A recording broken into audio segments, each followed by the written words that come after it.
Solomon writes in Proverbs chapter 13, verse 20, "Walk with the wise and become wise, for a companion of fools suffers harm." Friend, I know where I was standing when someone looked me in the eyes and said, "Show me your friends and I'll show you your future." You know, the older I get, the more I am convinced that it is impossible to cultivate the character you desire while ignoring the company that you keep.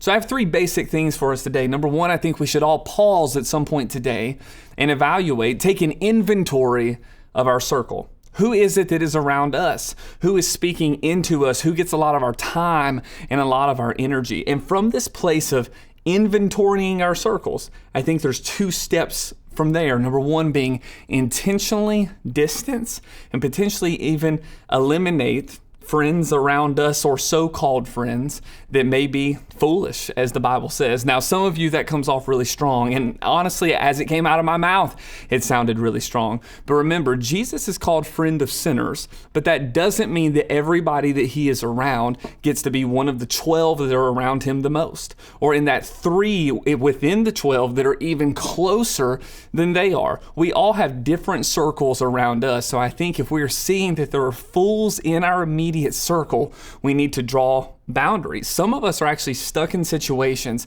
and feel stuck in them like wet cement because we are unwilling to put boundaries in place. I'm not saying throw people aside like they're garbage. I'm saying put intentional boundaries on our friendships, our lives, our energy, our kids, those who are speaking into us, because if we walk with fools, we'll be foolish, Solomon says. But the other side of that is to intentionally gravitate to wise friends. So yes, we may need to distance and eliminate from some, but we need to gravitate towards those who are wise. I love Solomon's advice on this. If you walk with the wise, you will be wise. Who around you is that person?